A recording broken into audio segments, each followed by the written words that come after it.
Brothers and sisters, I'll move on quickly. The next verse I recited is a verse that a lot of people have controversy over. And I'm going to lovingly, respectfully, in a brotherly, in a caringly, in a academic way, pick on our sisters a little bit tonight. Because we hear a lot of women these days, they object to when a man talks about this verse, the verse of hijab, the verse of how a woman should dress.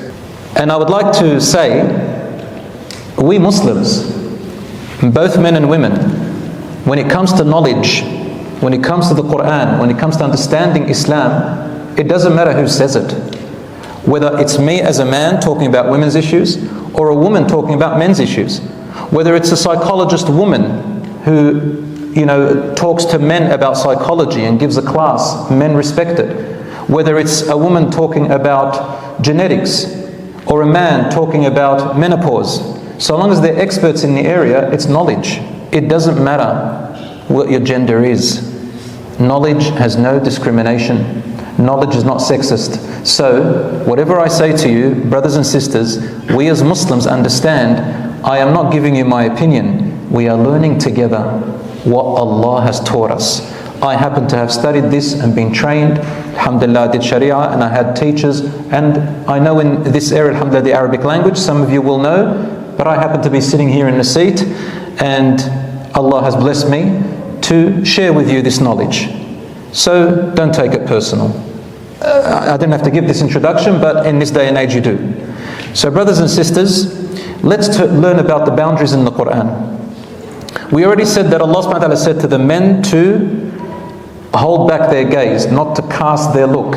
Some people say lower your gaze. You'll probably even find in some of the translations of some of the editions in English say lower your gaze. It's not literally lower your gaze, it's a metaphor. It means don't cast your gaze in an inappropriate and in a disrespectful manner. I tell the young people, there's looking and there's looking like this. And there's talking and talking. You all know the difference, right? Your common sense, your instinct tells you. Once you reach puberty, you understand what this means, looking, and what normal looking is. So there's a respectful look and there is a haram look, which Allah talks about. It says, don't cast your gaze, withhold it a little bit. Okay? So anyway, Allah talks to the men first, and then He talks to the women second. The ayah in the Quran over here, it talks about a few things. Number one, it says that the woman should not reveal her ornaments, meaning the things that she's not allowed to show in public, meaning to take off her hijab. What can she show in front of the mahram? She can only show in front of the mahram her hair, her neck, the sternum up here, a little bit above the chest over here, a little bit of the back, the shoulders, the arms, and to be honest, brothers and sisters, a lot of people don't know this, from the knees downwards. It shouldn't be from the knees upwards. And this is out of dignity and respect that Allah subhanahu wa ta'ala has put in balance. Even in front of your father, your brother, your uncle, your son, there's still a awra. Awra means what should not be revealed of your skin, of your body. So the mother, for example, in front of her son, is still covered in a certain way, but there are limits to how far she can show. And all except for the husband and wife. There is nothing secret between the husband and wife when it comes to that. So Allah specifically says here that she can show her ornaments and show herself without the hijab in front of all these mahrams. She can also shake their hand, hug them if she feels comfortable. Even a kiss on the cheek is fine, or on the forehead or on the hand. That's all good. Sit next to each other. It's your father, your brother, your son, your uncle, like that. Some people, they don't trust certain members of their family. They have reason to. They have suspicion. And I do know, but this is a rare occasion. There are sometimes members of the family, something's wrong with them. You know what I mean? If you feel like that, Allah subhanahu wa ta'ala does not command you that you have to take off your hijab in front of them or be secluded with them. But in general, Allah subhanahu wa ta'ala says, these people are your maharim. In general, people don't find sexual attraction to the maharim. Isn't that correct? In general. So the Quran talks about showing that. And then it says, your ornaments. What are the ornaments? Allah then says, إِلَّا مَا ظَهَرَ مِنْهَا, except what naturally appears of her. The scholars looked at this verse and said, what does it mean that she should not show any of her ornaments, meaning under her hijab, except what ordinarily appears of her? They didn't know what this means. So the companions themselves differed on the meaning of this, and I'll tell you the meanings. Abdullah ibn Abbas, who was a great companion of the Prophet ﷺ, along with other companions and scholars, such as later on Imam al-Nakhai, I don't know if you want to know all that information, they interpreted this verse to mean, it means the clothing she wears, meaning she has no control over the clothing she wears. If she's walking and the wind happens to blow on the clothing, or as she's walking sometimes a shin may sort of shape out, or as she's walking, all those things, they said the Quran is saying she has no control over that. So there's no blame over her, whatever happens there, so long as she's tried and gone out of her home. So this is only out of your home, in public. Ibn Abbas, Abdullah ibn Abbas, another companion of the Prophet ﷺ, and others, they went the other way.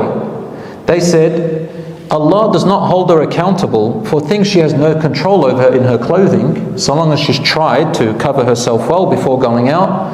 Plus, it means the face and the hands. So they believe that the face and the hands don't have to be covered. And there are two opinions about that. In front of her mahrams, or her husband, or other women, that's fine. She can put as much makeup as she wants. The other statement I want to make is about the verse that talks about the veil. Now, I've seen on social media a few people who've come up now, and they just talk from their heads, giving their own interpretation of the Quran as they wish. And what's even more scarier than that is many of them, really, I can tell from the way they're talking, they don't know Arabic. They can't even pronounce the letters properly. They truly don't know Arabic. They're going by the different translated versions of different scholars that have sort of put the closest words they can find. Our Quran is not the English. That just gives us an idea. I want everybody to understand that. And they also put commentary. So let's go into the Arabic. Allah says, "Inna anzalnahu Qur'anan Arabiyyan la'allakum ta'qilun." In Surah Yusuf, Allah says, we have sent this Quran in the Arabic language so that you may understand and comprehend. Therefore, you need to know the Arabic. You need to go back to the original Arabic, not the translation. Translation is just a guide. You need to go back to the original Arabic, because there are more vocabularies in Arabic than English. It's a large, wider vocabulary in Arabic than English. There are more metaphors in Arabic than English. It's impossible to get the proper, exact translation into English. So you can't rely on the English version, brothers and sisters. You need to ask. So what does the Quran say? It says, وَلْيَضْرِبْنَ بِخُمُرِهِنَّ عَلَى جُيُوبِهِنَّ. I'll just say as it is without trying to influence anybody to dress in a certain way. I'll tell you, and it's your decision, inshaAllah. What does Allah say in Surah An-Nur? He says, let them, I'll give you exactly what it means. Let them grab their own khimar. Their own khimar. The women. Khumurihinna. Which means the women, what belongs to them. What they are known for. Khimurihinna. Ala, on top of. Juyubihinna. Juyubihinna in the English language is translated as, the word says bosoms. Sometimes it says breasts. That's the general meaning, but the actual meaning, al-jayb, jayb in the Arabic language, is the opening that is above the chest. So it reveals the neck, reveals the sternum, can reveal up here. It's like when you wear a shirt, there remains an opening. Depending on how big the opening, that's called the jayb. And Allah mentions it in about Maryam alayhi salam. He says that they blew the soul, the angel Jibreel blew the soul into her jayb. The soul of Jesus Christ went into her jayb, meaning the opening of her garment. Not the breast itself, the garment. I was very shocked to hear some people say in the olden days, this verse is saying that in the olden days women used to reveal their chests and God told them cover it. This is absurd.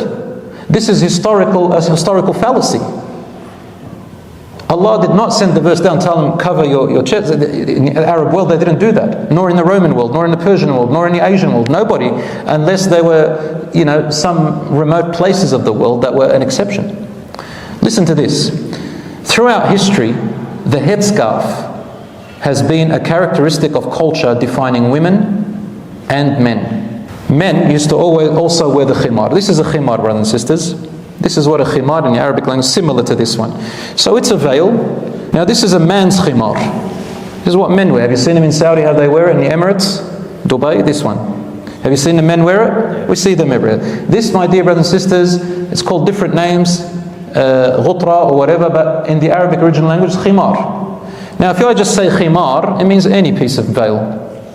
Okay, this is a khimar. But is it on my head yet? No. We have to go back to the original history. We have to go to the Arabic language to see what did people understand as khimar. Allah sent it down in Arabic for them to understand. And we find that throughout history, khimar has always been a headscarf for men and women. A headscarf for men and women. Now listen on. According to a CNN style report by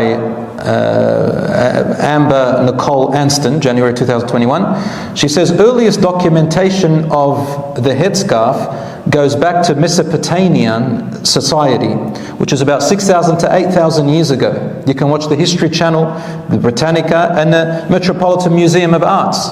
The headscarf has always been around 8,000 years ago.